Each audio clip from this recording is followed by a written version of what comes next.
Christmas സമയത്ത് ഇന്ത്യയിൽ നടന്ന പല പ്രശ്നങ്ങളും പല സ്ഥലങ്ങളിലും ഒരുപാട്, അതായത് പല സംസ്ഥാനങ്ങളിലും പല രീതിയിലും, ഇവിടെ കേരളത്തിലടക്കം പല രീതിയിലുള്ള പല പ്രശ്നങ്ങളും നടന്നിട്ടുണ്ട്. ക്രിസ്മസ് സമയത്ത് ക്രിസ്മസിനെതിരായിട്ട്, ക്രിസ്ത്യാനിക്കും ക്രിസ്മസിനും എതിരായിട്ട് പല പ്രശ്നങ്ങളും നടന്നിട്ടുണ്ട്. എല്ലാ പ്രശ്നങ്ങളും നടന്നത് ഹിന്ദുത്വ തീവ്രവാദികൾ RSS ക്രിസ്ത്യാനിക്കെതിരെ തീരുമാനമുള്ള പ്രശ്നങ്ങളായിരുന്നു നടന്നത്. ആദ്യമായിട്ടാണ് ഇങ്ങനെയൊക്കെ സംഭവിക്കുന്നത്. ഇതിനു മുമ്പ് ഇങ്ങനത്തെ പ്രശ്നങ്ങളൊന്നുമില്ല. അതായത് ഞാൻ ഇന്ന് കേരളത്തിൽ തന്നെ ഞാനൊരു നേതാവ് പറയുന്നത് കേട്ടത്, വെള്ളമടിച്ച് ഒരു പെൺകുട്ടിയുടെ വീഡിയോ കണ്ടു, വെള്ളമടിച്ച് മറ്റേ കഞ്ചാവ് കൊടുത്ത് CPM DYFI വളർത്തിയ പിള്ളേരുന്നൊക്കെ. അപ്പൊ ഇത്ര കാലം DYFI ഉണ്ടായിരുന്നില്ലേ? ഇത്ര കാലം കഞ്ചാവ് അടിച്ച പിള്ളേരുണ്ടായിരുന്നില്ലേ? അന്നൊന്നും ആർക്കും തല്ലാനും പിടിക്കാനും തോന്നിയിട്ടില്ലല്ലോ. ഇന്നിപ്പോ നിങ്ങൾക്ക് മാത്രം തല്ലാന്ന് തോന്നുന്നെന്താ?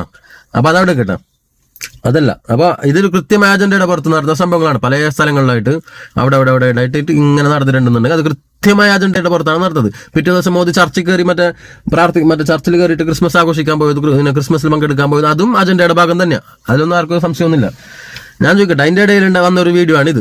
ഒരു തന്നെ ഈ മറ്റേ ചർച്ചിൽ കയറിയിട്ട് ഇങ്ങനെ പ്രശ്നം ഉണ്ടാക്കുന്നു. ചർച്ചിൽ കയറിയിട്ട് ഫാദറിനോടൊക്കെ ഒരുമാതിരി മറ്റടുത്ത് ചോദ്യം, ഒരുമാതിരി മാസ് കാണിച്ചിട്ട് മറ്റേ ചോദ്യം ചോദിക്കണതും, മറ്റേ അതിന്റെ വേറെ ഏതൊരു ലേഡിനോട് ഒരു എന്തൊക്കെ തോന്നിയ ദിവസം ചോദിക്കണമൊക്കെ. ഇത് അന്ന് ആ സംഭവം ഇറങ്ങിയ സമയത്ത് ഇത് സാധാരണ ഒരു വീഡിയോ ആയിരുന്നു. ഈ കൂട്ടത്തിൽ നടന്ന സാധാരണ ഒരു പ്രശ്നം അതായിരുന്നു ഇത്. ഇപ്പൊ അങ്ങനല്ല, ഇപ്പൊ ഇത് നേരെ തിരിഞ്ഞു. കാരണം അയാൾ പണ്ട് മുസ്ലിം ആയിരുന്നു പോലും. പണ്ടായാലും മുസ്ലിം ആയിരുന്നു. അപ്പൊ ഇപ്പൊ പ്രതികരണ ശേഷി കൂടി എല്ലാവർക്കും. ഇപ്പൊ ക്രിസ്ത്യാനിറ്റി സ്നേഹം കൂടി എല്ലാവർക്കും. പല വീഡിയോസ് എനിക്ക് ഇങ്ങനെ വന്നുകൊണ്ടിരിക്കുക. 2-3 ആഴ്ച വന്നു പല വീഡിയോസ് ഇങ്ങനെ വന്നുകൊണ്ടിരിക്കുക. എന്ത്, ഇയാൾ പണ്ട് മുസ്ലിം ആയിരുന്നു, അതാണോ കാരണം? ഇയാൾ പണ്ട് മുസ്ലിം ആയതുകൊണ്ടാണോ ഇയാൾ അവിടെ ചർച്ച കയറിയിട്ട് തോന്നിയ ദിവസം പറഞ്ഞത്?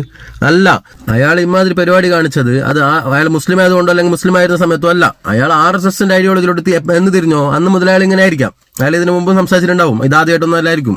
മനസ്സിലായോ? അപ്പൊ അഖിലിനൊക്കെ ഞാൻ വീഡിയോ കണ്ടു, കോൾമി അഖിലിനൊക്കെ ഞാൻ വീഡിയോ കണ്ടു. എന്ത്, പിന്നെ ഇതിനു ശേഷം ഈ മുസ്ലിമാണെന്ന് പറഞ്ഞാൽ പിന്നെ ഭയങ്കരമായിട്ട് മറ്റേ സ്നേഹം വർഷിക്കുന്ന ഒരു വീഡിയോ കണ്ടു, ക്രിസ്ത്യാനിറ്റി സ്നേഹം. അപ്പൊ അഖില എനിക്ക് പറയാനുള്ളത് വെച്ചാൽ ഇതന്നെ, എന്താ, അയാൾ നിലവിൽ ഇന്ന് വിശ്വസിക്കുന്ന RSS ഐഡിയോളജിയാണ്. അപ്പൊ അതിന്റെ അടിസ്ഥാനത്തിലാണ് അയാൾ ചെയ്തതും നിലവിൽ ഇന്ന് ഇപ്പോൾ ഈ ക്രിസ്മസ് സമയത്ത് ഇന്ത്യയിലും കേരളത്തിലും നടന്ന എല്ലാ പ്രശ്നങ്ങളും വന്നത് അതിന്റെ ബേസിസിന്റെ പുറത്താണ്. അതിന്റെ അവരുടെ ആ ഒരു ഐഡിയോളജിന്റെ ഭാഗമായിട്ടാണ് വന്ന പ്രശ്നങ്ങൾ നടന്നതാണ്.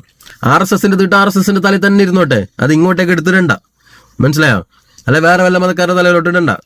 RSSന്റെ തീട്ടം RSS തന്നെ ചുമന്നോട്ടെ, അത് അവരുടെ തീട്ടാണ്.